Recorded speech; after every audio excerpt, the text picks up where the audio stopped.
Hello, boys and girls. This is your old friend RJ City, and since it's almost Halloweenish, I thought we would do something Halloween themed. It is a movie that I don't remember seeing when it came out when I was a child, but I feel like I've seen it hundreds of thousands of times in like the past 7 to 10 years, not by my own choice. That, of course, is 1993's Hocus Pocus. It's like the way the Christmas Story is constantly played on TBS, that's like what Hocus Pocus is for Halloween all of a sudden. And I don't know why, because I don't remember it being such a hit. So I want to get to the bottom of it. It stars Bette Midler, Kathy Najimy, and Sarah Jessica Parker. So without any further ado, here is the trailer to Hocus Pocus. Ooh, lightning right away. That's exciting. This whole character was her teeth. She put the teeth in and she was thrilled. Back in 1693. Okay, so yes, Salem years ago, they tried to kill this witch and it didn't pan out. They got rid of the Sanderson sisters for The good. Sanderson sisters. They're sisters, even though the three of them have all different hair. They don't look related at all. Kathy Najimy has some face going on here. It's a bold choice. There's Thora Birch, of course. She's delightful. She's having a good time. How are they sisters at all? It's a little old to be trick-or-treating. Penny Marshall, that's a nice cameo as a grouchy neighbor. Who was their father that they're sisters?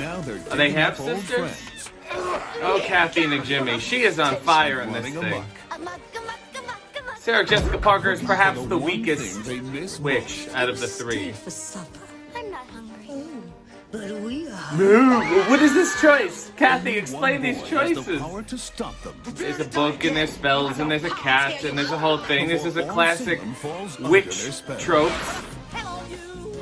Oh, and the impromptu 90s musical number. There's only one song in the whole movie.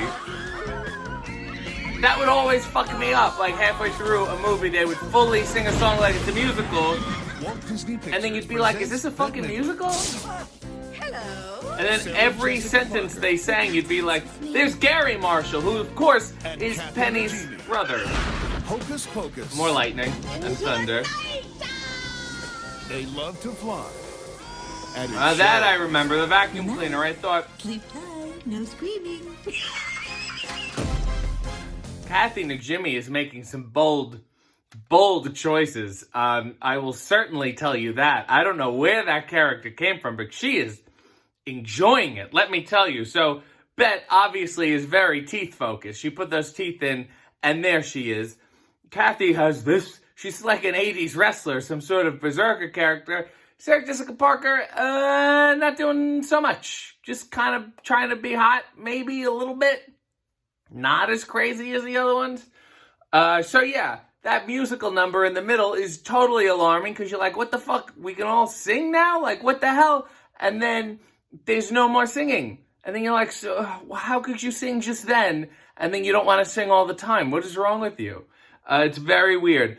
I have some information on the film. First, 3 women coming back for revenge. It reminded me a little bit of the First Wives Club, which of course is near and dear to my heart. And then I realized the First Wives Club actually came after Hocus Pocus. Not only does that star Bette Midler, but also Sarah Jessica Parker. So maybe they worked in this, and then Bette, called in a favor for Sarah and said, let's get her in this movie. Not that she had a huge part. And to be honest, Sarah Jessica Parker didn't really have the greatest movie career. And I feel like I can say that and not feel bad for her because she had such a good TV career. You know what I mean? It's like, fuck you. You can't do well in everything. Just enjoy your shit. You were just a shitty movie actress, but everything else is cool. Relax. Kathy Najimy, full crazy here, and Sister Act, but this is the better one. She's even crazier here than she is in Sister Act. And talk about versatility, and many people forget this, she's also the voice of Peggy Hill in King of the Hill. So here's a couple things I read about the movie. The film's working title was Disney's Halloween House. Oh, it was much darker and scarier. I always feel like that's a bullshit excuse when a movie comes out and it's not very good. They're like, the original was supposed to be so much darker. Spielberg saw Disney as a competitor to Amblin and the family film market at the time and refused to co-produce a film with his rival. Very interesting. Various rewrites were made to the script to make the film more comedic and made two of its young protagonists into teenagers. Production was stalled until Bette Midler expressed interest in the script, and the project immediately went forward. Bette was hot at this time. We're off beaches here. This is some good business she's doing. She can pick whatever she wants, and she wanted to play. I will say this. All the acting is not that great. Everyone looks like they're enjoying acting, though, which is so nice. But originally, the Bette Midler character was supposed to be played by Cloris Leachman, who would have been amazing, also totally different. Clearly would not have sung in the middle of the fucking movie. So Bette did say, Hocus Pocus was the most fun I'd had in my career up to that point. Well, that's very obvious. The film received negative reviews from film critics. Reception had since grown to be more... the film has an approval rating of 33%. The website's critical consensus, this is Rotten Tomatoes, harmlessly hokey, yet never much more than mediocre. Hocus Pocus is a muddled, family-friendly effort that fails to live up to the talents of its impressive cast. Here's the deal with Hocus Pocus. The movie fucking sucks.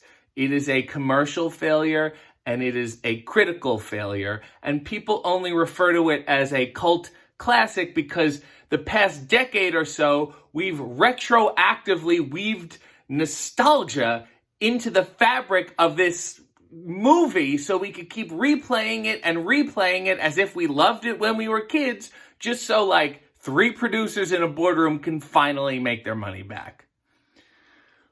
Look, the trailer is fun. The movie is not. The performances are fun. The actors are having fun. Does not make it a good movie. Doesn't even make it a classic movie. In fact, it didn't even come out in October. It came out in July because they didn't want it to compete with another movie that was coming out called The Nightmare Before Christmas. That's a fucking Halloween movie. So I don't know why you're playing this shit on a Halloween. You should be playing it in fucking July when it originally came out. That is my gripe. We have to stop retroactively making this nostalgia trip and replaying these movies like we all loved them originally, because clearly we did not. Kathy McJimmy is great, though.